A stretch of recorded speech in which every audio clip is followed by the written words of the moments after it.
good morning, depending on where you are. We are about to get it in and we are about to go live into another race weekend. We are going to Italy. We are embarking up on a weekend that a lot of people have been anticipating for many reasons to be known, not only just Ferrari, but Mercedes, the continuance of the dominance of Red Bull, the Alpine situation, seeing if they can get on their feet and kind of resolve this inner circle debacle that they have going on with Rossi, criticizing the team heavily in the public eye. We talked about this on F1 Minute last night, the livest F1 live talk show on the planet. If you haven't joined us before, you need to join us. It's an opportunity for you to actually call in. So we're going to talk about Ferrari mainly today because I got some concerns about Ferrari going into Imola, and rightfully so.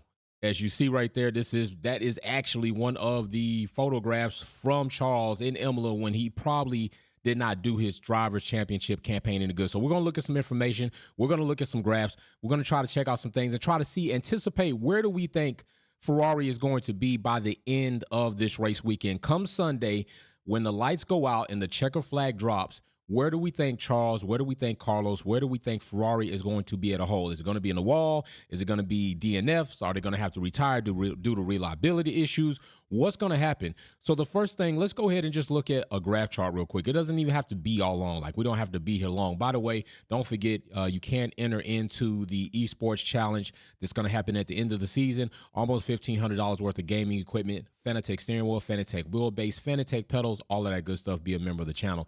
So let's check this out.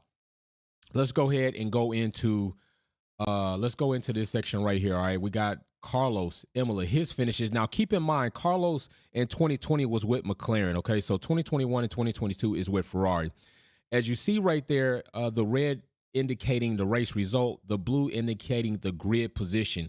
So in 2020, Carlos started out grid position at 10. He ended up improving that position by the end of the race to 7th. What's going on, Mary Beanie Blue Diva? What's happening to the fam? He ended up improving that position from grid to 10th to 7th for the race. In 2021, now he's with Ferrari, 55, still with Ferrari in the SF21, and his grid position was 11th. Carlos did one hell of a job by improving his race result to 5th in that race. But in 2022, in the F175 in Imola, it didn't go so well. Grid position 4th. That is a good place to start for Carlos. Unfortunately, first lap incident knocks him out, DNFs. Carlos is out of the race almost as soon as it starts. Carlos is out of there. So almost as soon as the race starts, Carlos is gone, okay? So Carlos is out. Charles is the only person left, and it's not looking so good for Ferrari right there. And keep in mind, the weather was highly. It was intermediate weather. It was wet. It was foggy. It wasn't great. To me, Imola is one of those places around this time of year where the weather is just questionable, and it's likely that the weather is going to be questionable going into this race weekend. I even heard somebody say during the live the other night was the race could be canceled. I doubt it. Listen, we've seen an obscene number of red flags. I'm not going to be surprised if we see red flags in Imola, okay? There have been probably a record number of flags within the amount of rounds that we've had in this race season if you go back and compare to other seasons. I think it was already a record in one race, 3 red flags, let alone in one race, and I think that was Australia. So it's likely that we see a red flag here. Now, also, we're going to go into Charles's information. So let's go into that as far as his race, his grid, where he finished the race, what took place there, okay? So as we sit right here, we'll go ahead and go into Charles. Charles in 2020 was indeed with Ferrari, all right? And in Ferrari, they had the SF1000, all right? SF1000 is what they had, okay? 2020, a grid position of 7th, blue indicating his starting grid position, red indicating if he got that down and improved up on that grid position, okay? He started out in 7th, improved to 5th. That's pretty good, all right? That's decent. That's not bad, right? It's not bad at all. 5th, he's still out of the top 3, but 5th. Come on, and it's 2020. 2021, there was no change from his grid position to his race result. He started off the grid 4th. He ended the race in 4th. And here we come again. 2022, Imola, The F-175. I don't know if it's the car, because they did have a lot of problems with that car. Reliability was crap with that car. I believe Carlos's car caught on fire. It wasn't the best situation right there. But let's look at grid position was second. All right, lap 53, Charles decides to come over that curb through that damn chicane so hard and spins out and goes from third to ninth, killing himself right then and there as far as championship points, having to work his way back up and finishing with a race result of 6th. That was not good. He did himself more damage than ever. He started off second. He was in third. He ended up making a critical error, knocked himself down to ninth, and finished the race in 6th. I'm glad he made up at least 3 more positions to save himself from almost possibly being knocked out or collecting 1 point only.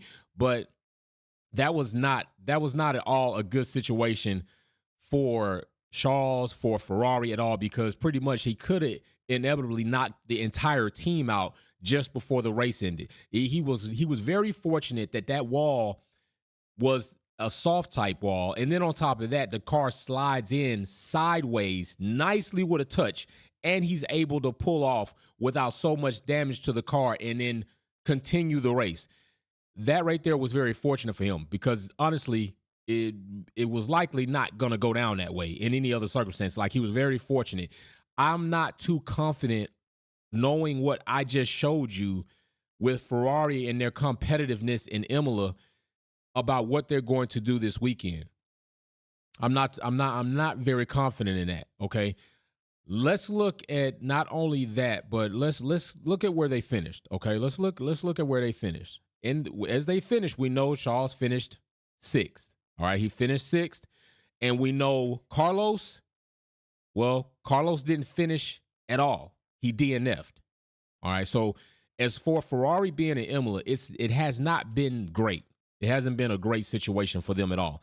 In the last 3 years, they have not won a race in Imola. In the last 3 years, they have not even made podium in Imola. Okay.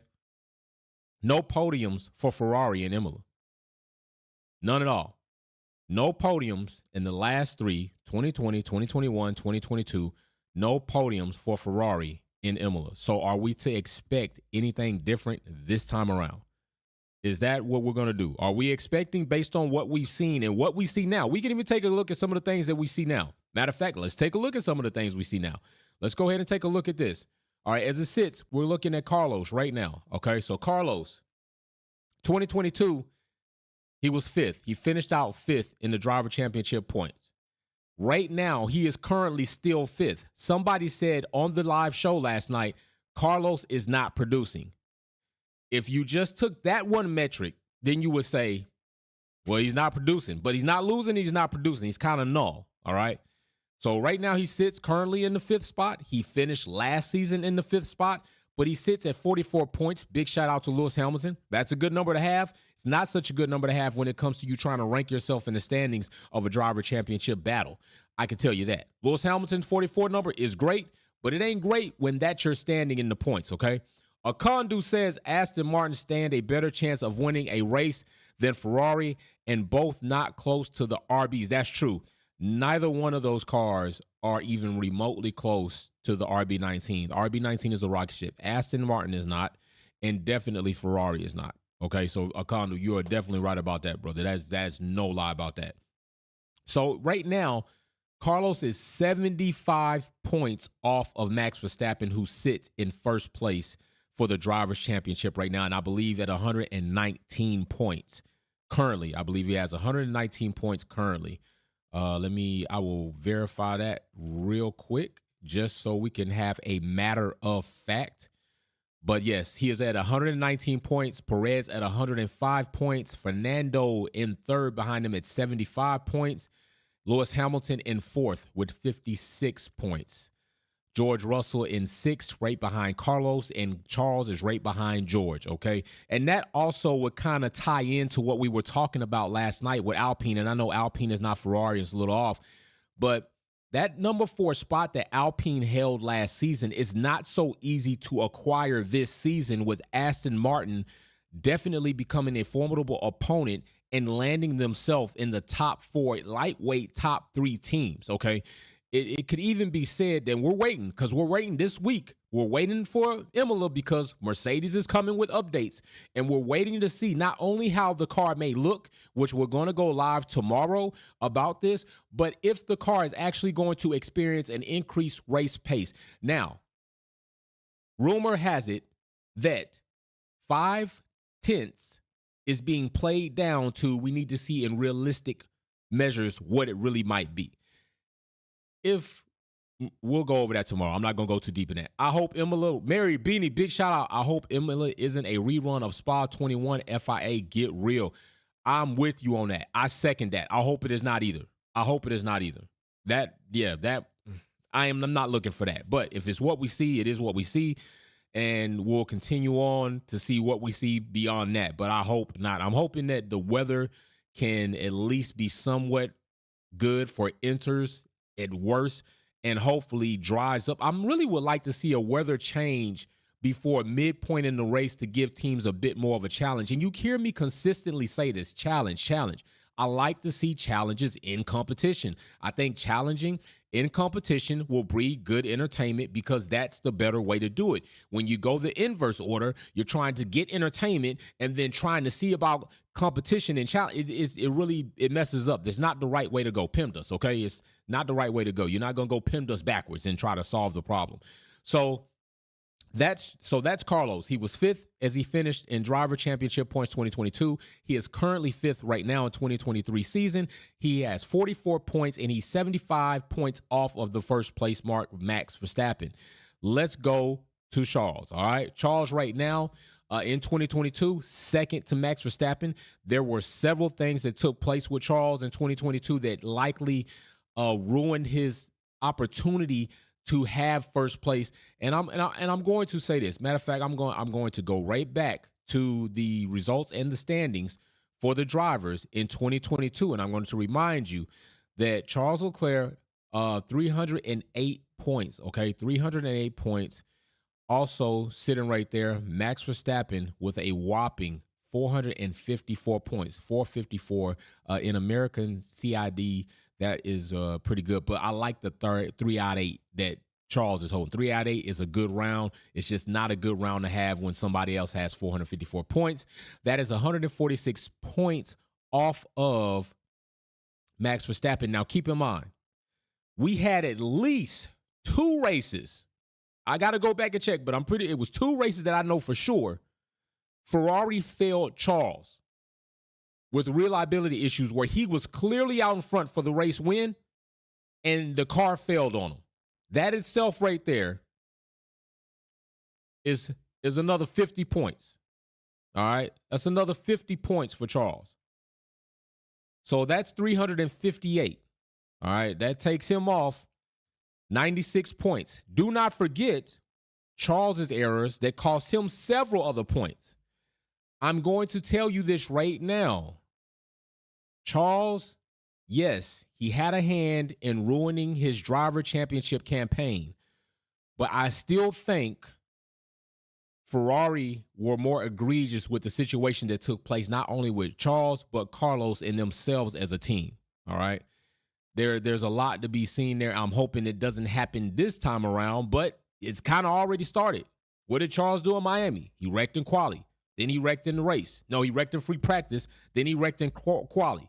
That's not starting off good. That's not helping your case. That's not helping you go into this next race weekend, especially knowing what happened the previous season with you in this race weekend. That's not helping you, all right? So Charles was second in 2022. Currently, right now, he's seventh in the 2023 Drivers' Championship as far as placement order. Now, points, 34 points. 34 points. That ain't great, okay? That ain't great at all. He's 85 points off of Max Verstappen. 85 points off of Max Verstappen. He's almost halfway where he was at the end of last season going into the 5th round. I believe this is the 5th round. The Ferrari are falling behind massively. They are falling behind massively. Listen to what I'm saying. Ferrari, you are falling behind massively. Shaw is 85 points off of Max Verstappen. Carlos is 75 points off of Max Verstappen. And let's not get into where you are as a team right now in comparison to last season and where your drivers are. Imola was not a good place for Ferrari last season, and I don't believe it's going to be a good place for them this season. Carlos was out of their first lap incident. Charles decided to press unneededly in third place, which knocked him down to ninth, and he was able to recover and get sixth, and that still wasn't great for Ferrari. What do we expect from them this weekend? Really? So let's look at this. We'll go ahead and check out this card because Fred Vasseur, you're up. And you just got in there, so it's not all on Fred. Fred just got there, but it still is his responsibility, and he still has to wear that. 2022, they were second. Don't mind the TH. Constructor Championship, fourth currently. They're 2 spots off of that. 2 spots off of that.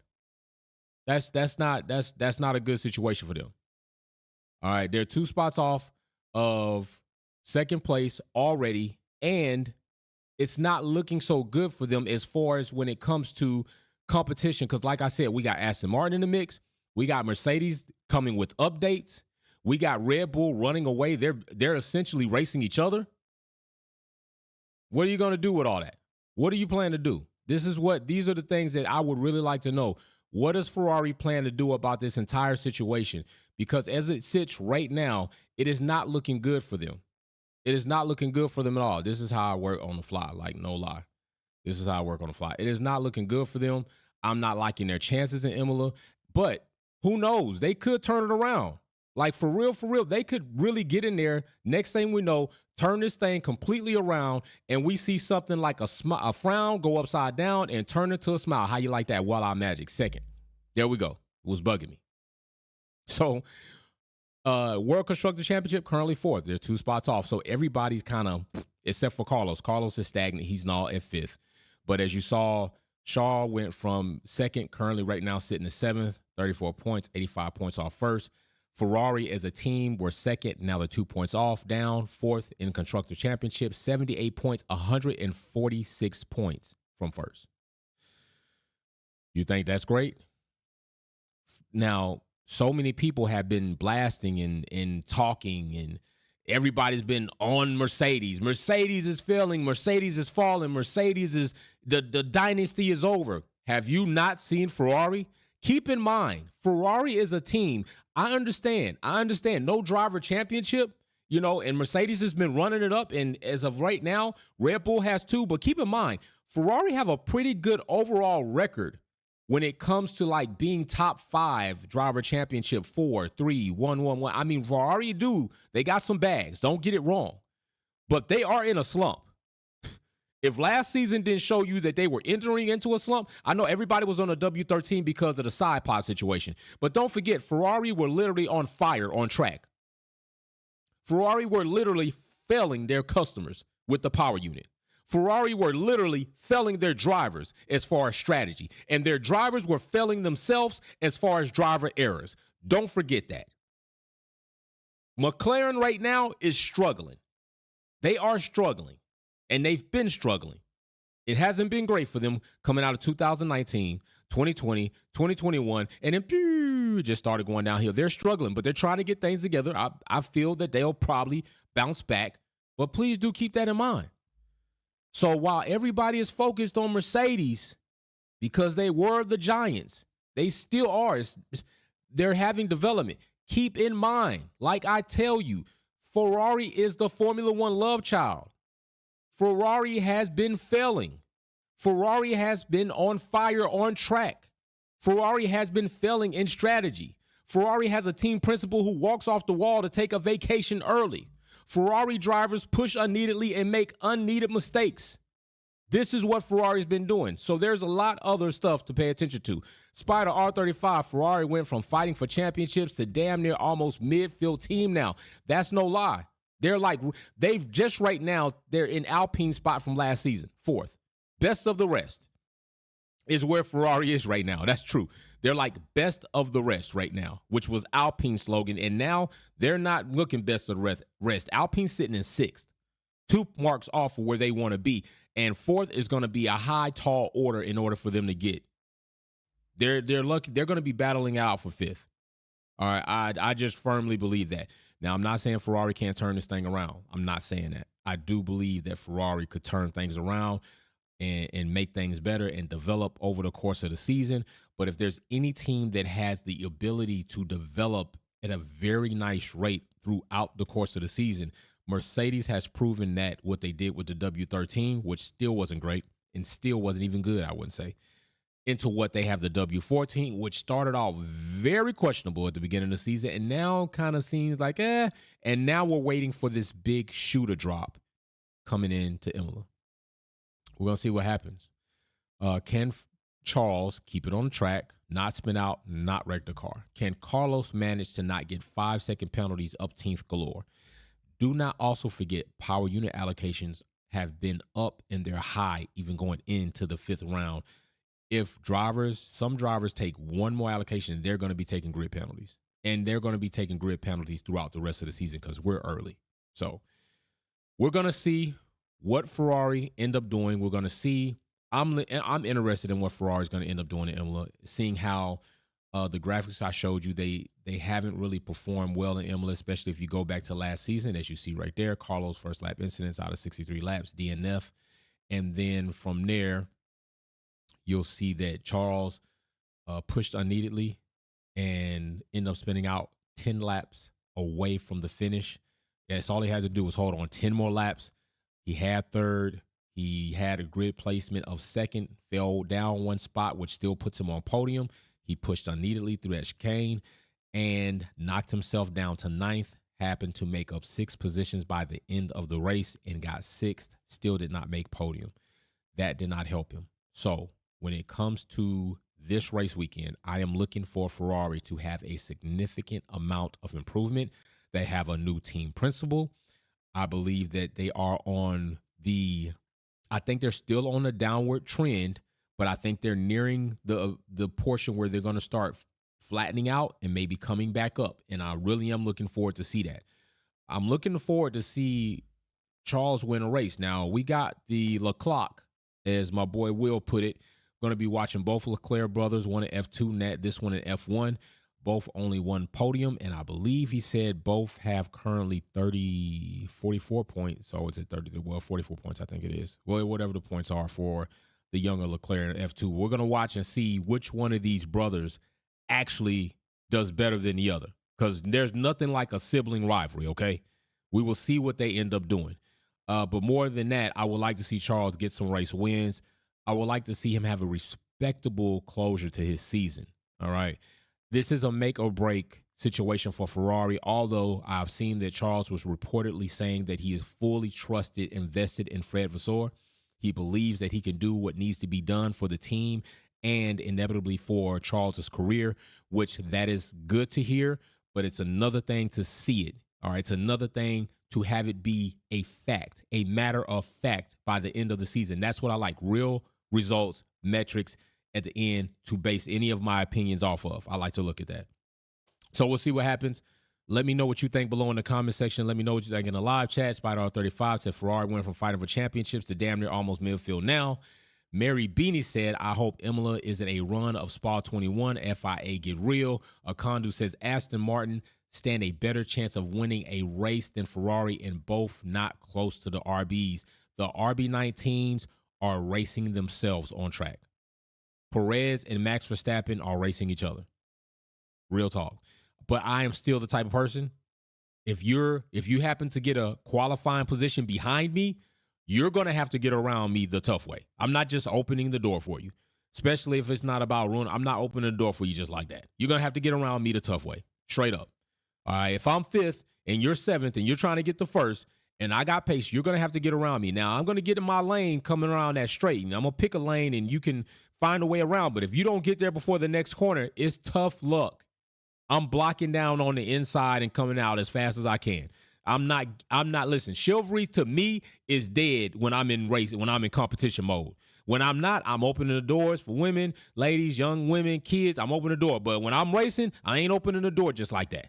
Yeah, I leave it unlocked when I'm on the straight. But you come to that corner and you ain't got the edge on me, especially according to guidelines, more than halfway alongside, hey, tough luck. Get it. Get it how you can get it. Get it how you live. That's what I say. Get it how you live.